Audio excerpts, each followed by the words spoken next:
تخيل معايا إن في نوعين من الناس في الدنيا دي، ناس أول ما تسمع كلمة بطل يتخيلوا واحد مفتول العضلات وبيجري الصبح بدري وبياكل أكل صحي ووشه كله ثقة كأنه اتولد من بطن أمه بيلعب بوش اب. وناس تانية لما تسمع كلمة بطل تفتكر إن البطولة أصلا مش للناس العادية، تفتكر إن البطل لازم يكون خارق وموهوب ومحبوب وعنده حظ وعنده دعم وعنده شكل وعنده اسم وعنده فرصة. لكن يجيلك فيلم ويقولك استنى بس، مين اللي قال إن البطل لازم يكون هو الشخص الأفضل في كل حاجة؟ ليه ما يكونش البطل هو الشخص اللي قرر ما يتكسرش من جواه حتى لو وقع 1000 مرة في حياته؟ وده اللي بيخلي فيلمنا النهاردة واحد من أعظم أفلام السينما، لأنه مش فيلم عن الملاكمة وبس، ده فيلم عن كرامة الإنسان نفسه، عن الإنسان المغمور، عن واحد شايف نفسه صغير والدنيا كلها موافقة على التقييم ده، لحد ما فرصة غريبة جدا وتكاد تكون مستحيلة تجيله لحد عنده وتقول له ورينا بقى انت فعلا ولا حاجة ولا لسه جواك حاجات محدش يعرف عنها حاجة. فيلم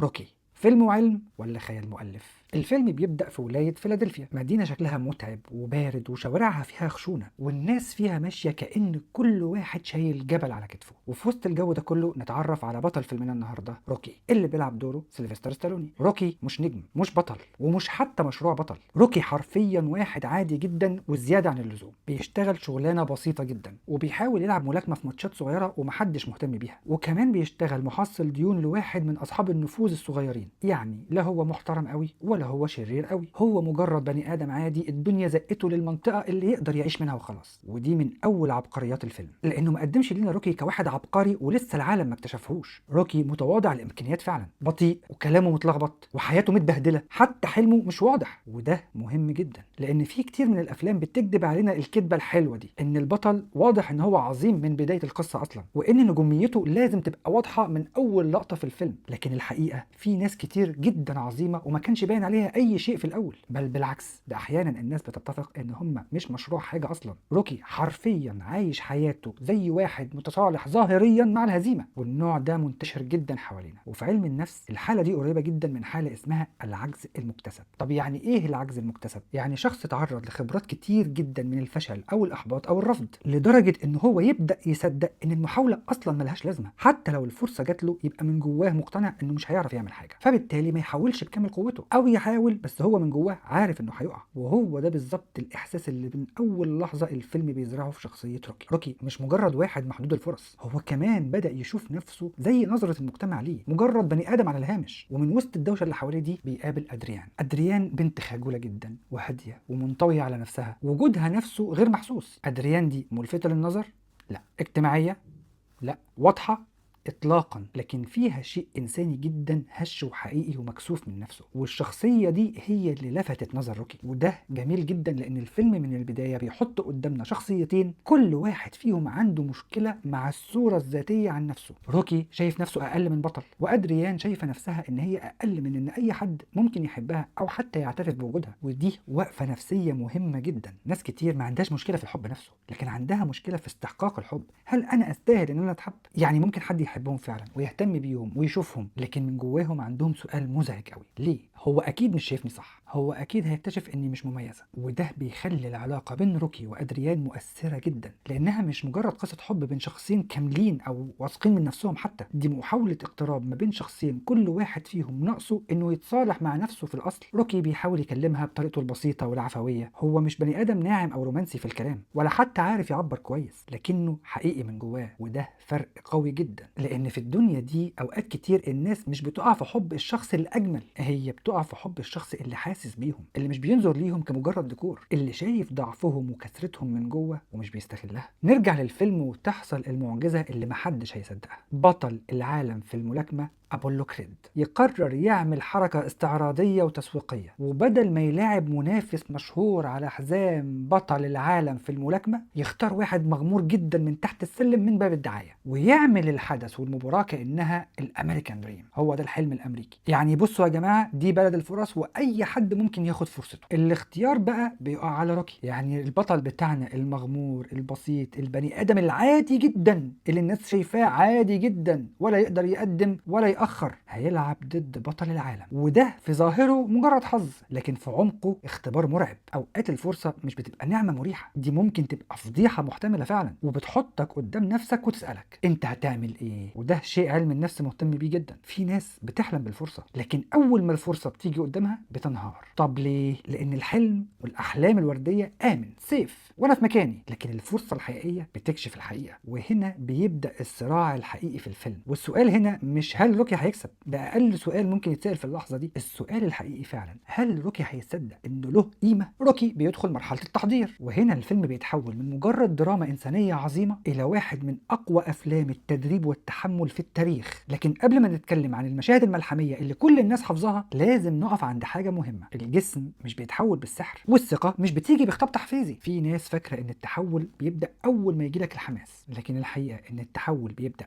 اول ما تعمل حاجه حتى وانت مش عندك الحماس ده. ودي اول قاعده علميه ونفسيه في اي تدريب حقيقي، ان الانضباط اهم من المزاج. لان المخ البشري بطبيعته مش بيحب المجهود، المخ بيحب الاقتصاد. والاقتصاد هنا مش البورصه والاسهم، لا، الاقتصاد دي معناها الاختصار. بيحب الطريق الاسهل والاسرع واقل استهلاكا للطاقه. فانت لما تقرر تصحى بدري الصبح وتجري وتتمرن وتقرر تضغط نفسك، انت حرفيا بتقاوم نظام قديم جدا جواك بيقول لك على ايه يا عم كل ده، ما تقعد. عشان كده العادات الرياضيه والتدريبيه ما بتنجحش غالبا بالحماس. الحماس مجرد شراره، لكن اللي بيكمل معاك هو الروتين. نرجع للفيلم، وروكي في مرحله التمرين ما كانش بيتحول لسوبرمان، هو كان بيتحول لشيء اهم، هو بقى شخص ملتزم. لان القوه البدنيه نفسها بتتبني بمبادئ واضحه: تحميل تدريجي، تكرار، راحه، تغذيه، تكيف عضلي وعصبي، وتحسين كفاءه القلب والرئه، ورفع القوه على تحمل الالم والارهاق. لما تجري كل يوم جسمك مش بيقولك الله ده نفسه يبقى بطل، طب ما تيجي نساعده. لا، الجسم بيتعامل بمنطق ابسط من كده بكتير. هل في ضغط متكرر؟ خلاص يبقى الجسم هيتاقلم. القلب بيحسن ضغط الدم، الرئه بترفع كفاءتها، العضلات بتتاقلم، الجهاز العصبي بقى اسرع وادق، والشخص نفسه يبدا يحس اللي كان مستحيل من شهر بقى سهل بالنسبه له. ودي نقطه عظيمه في الحياه عموما. الانسان مش بيتغير عشان هو خارق، الانسان بيتغير عشان هو قابل للتكيف. واحنا قدام مشاهد التدريب المعروفه: الجري والنفس العالي، العرق، الشوارع، اللكمات والموسيقى والاصرار اللي بيزيد شويه بشويه. ثم اللحظه الاسطوريه: روكي بيطلع سلم وبيقف فوق وبيرفع ايديه. المشهد ده بسيط لدرجه ذكيه جدا جدا جدا. السلم هنا مش مجرد درجات، دي مجرد اختصار رمزي لرحله كامله. كل يوم وجع صغير، كل يوم تعب صغير، كل يوم شك صغير، وفي الاخر تلاقي نفسك واقف في مكان ما كنتش مصدق في الاول انك ممكن توصل له. وده بيربطنا بنقطه مهمه جدا في علم الدافعيه. ايه الدافع بتاعك؟ المخ بيتغذى اصلا على الاحساس بالتقدم. احيانا اللي بيخليك تكمل مش النتيجه النهائيه، اللي بيخليك تكمل انك تشوف نفسك احسن من امبارح شويه. عشان كده الناس اللي بتقع في اي هدف سواء رياضي او مهني او نفسي، كتير منهم مش بيقعوا لانهم فشلوا، هم بيقعوا عشان ما شافوش تقدم سريع. فالمخ بيقول خلاص يبقى ما فيش فايده. لكن الحقيقه ان التقدم في اغلب الحاجات المهمه بيبقى بطيء وممل ومش جذاب بصريا اصلا. الفرق الحقيقي بيبان بعد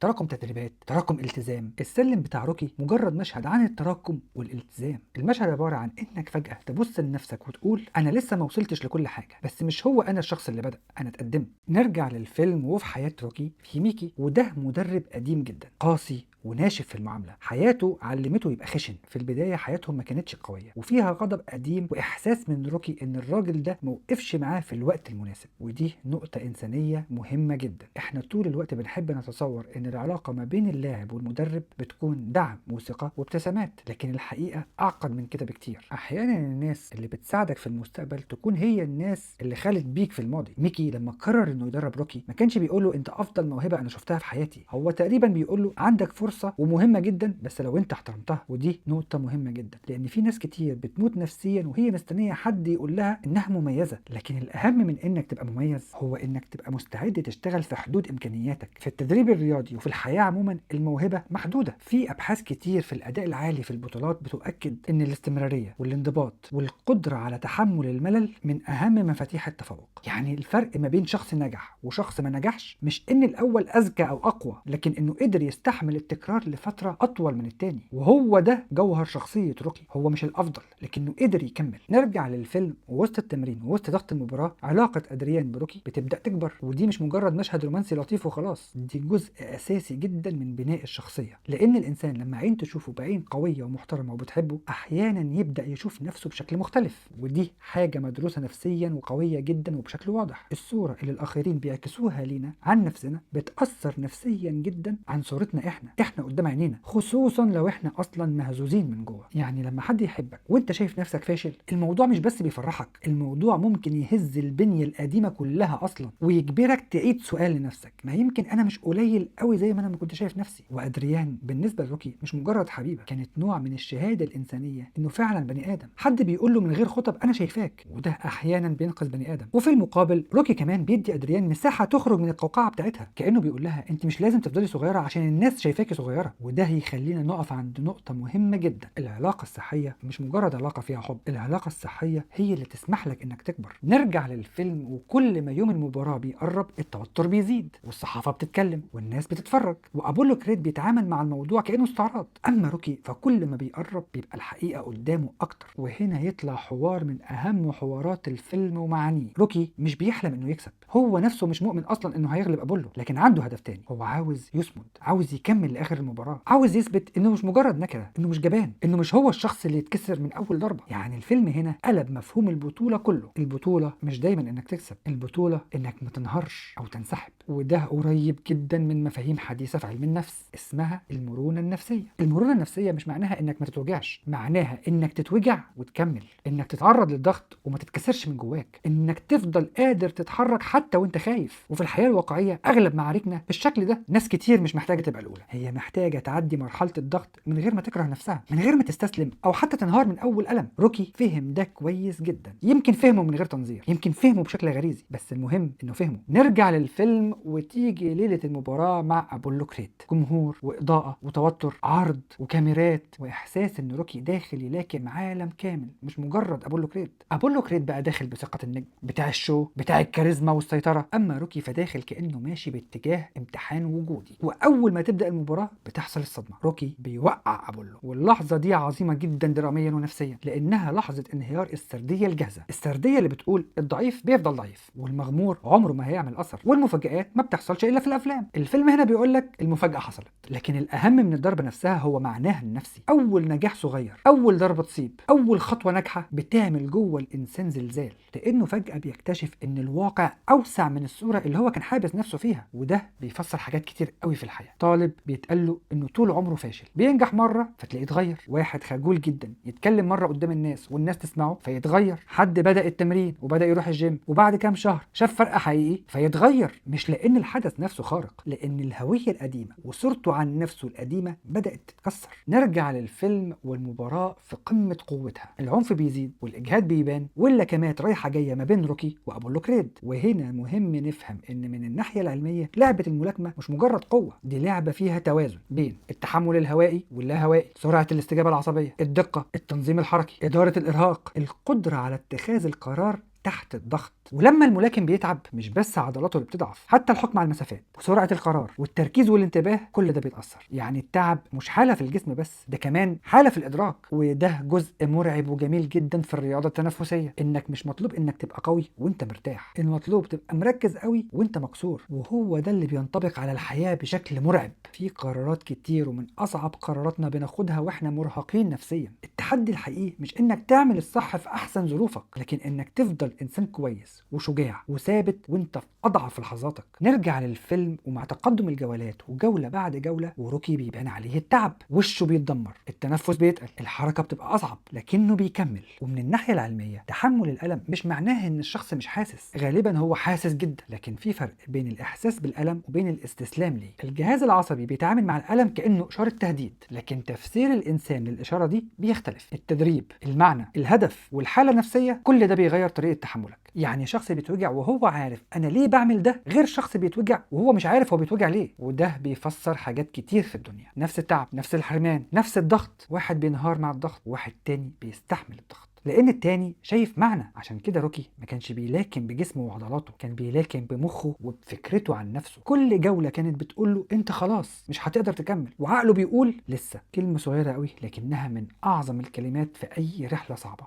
لسه هحاول، لسه هقوم، لسه هكمل، لسه ما خلصتش. نرجع للفيلم، ومن جماله ان ابولو كريد مش بيتقدم ان هو الشخص الشرير، هو واثق من نفسه، استعراضي، متكبر في لحظات كتير، لكنه مش وحش او الفيلن في بعض الافلام. وده مهم جدا لان الحياة نفسها مش دايما فيها أشرار واضحين، أحيانا بيكون خصمك الحقيقي بيكون شخص ناجح فعلا ومحبوب وبطل حقيقي، بس أنت محتاج تثبت لنفسك إنك تقدر تقف قدامه. وده أنضج بكتير جدا من فكرة إن البطل الرومانسي الضعيف هو اللي حلو وإن البطل اللي قدامه لازم يكون شرير. وده أنضج بكتير من فكرة إحنا حلوين وهم وحشين. الفيلم بيقول إن الصراع الأكبر وأكبر صراع أنت بتشوفه هو جواك، حتى لو كان اللي قدامك أقوى منك. وفي قلب الفيلم كله يطلع اعتراف روكي العظيم، هو مش عاوز يكسب، هو عاوز يثبت لنفسه انه مش مجرد الانسان الفاشل اللي من الحي. يعني روكي في الجوهر ما كانش عاوز يجري ورا الحزام ورا البطولة، هو بيجري ورا كرامته هو. وده بيفتح اعمق نقطة في الفيلم كله. كتير من اهداف البشر اللي باينة للناس كلها بتبقى مجرد قناع لهدف اعمق من ده بكتير. الشغل مش مجرد شغل،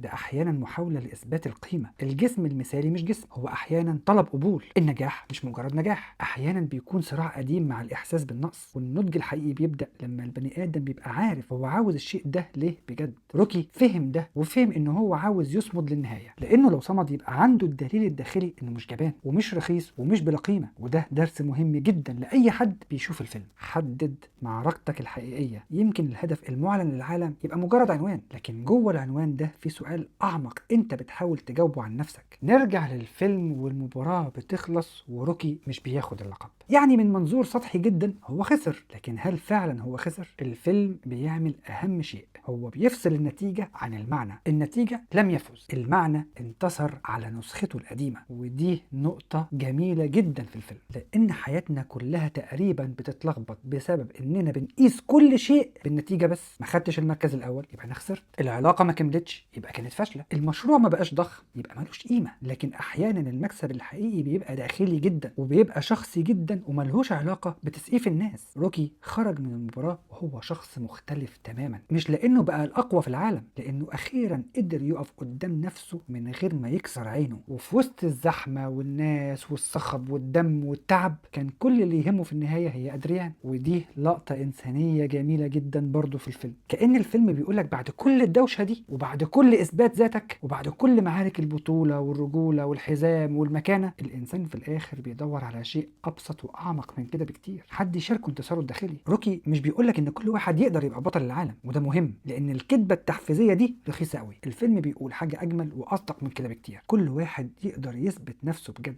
كل واحد يقدر يدي لنفسه فرصه محترمه، كل واحد يقدر يشتغل على نفسه لحد ما يوصل لنسخه تكون اشجع واقوى واجمل واكتر صلابه. مش لازم تبقى الافضل، لكن ما تفضلش مستسلم لفكره انك ولا حاجه. وده بيربطنا علميا ونفسيا لمفهوم اسمه النمو التدريجي. الانسان مش مجرد قالب ثابت، انت مش نسخه نهائيه. قدرتك على التحسن فعلا حقيقيه، لكن مش ببلاش، لازم تكرار، لازم وجع، لازم صبر، ولازم تفشل شويه في النص. عشان كده روكي فيلم عايش لحد النهارده، لانه مش بيبيع لك وهم النجاح السهل، هو بيبيع لك فكره ان الكرامه ممكن تستعد، ان الانسان المكسور ممكن يرجع اقوى من الاول، ان اللي العالم كله اعتبره ولا حاجه يقدر يخلق لنفسه معنى. في الاخر فيلم روكي ما سالناش مين اللي كسب الماتش، سالنا سؤال اصعب: انت بتقيس نفسك بايه؟ هل انت طول الوقت مستني العالم يقول لك انك مهم، ولا ممكن يجي اليوم وتقول لنفسك انا هكمل حتى لو مفيش حد متوقع مني اي حاجه؟ روكي ما بقاش عظيم عشان هو هزم ابولو كريد، روكي بقى عظيم عشان بطل يهرب من نفسه. ويمكن هي دي البطوله اللي كتير مننا محتاجها بجد، مش بطوله حلبه، بطوله انك تصحى وتكمل وتواجه وتثبت لنفسك قبل اي حد انك تستحق المحاوله. لان اخطر هزيمه مش انك تقع على الارض،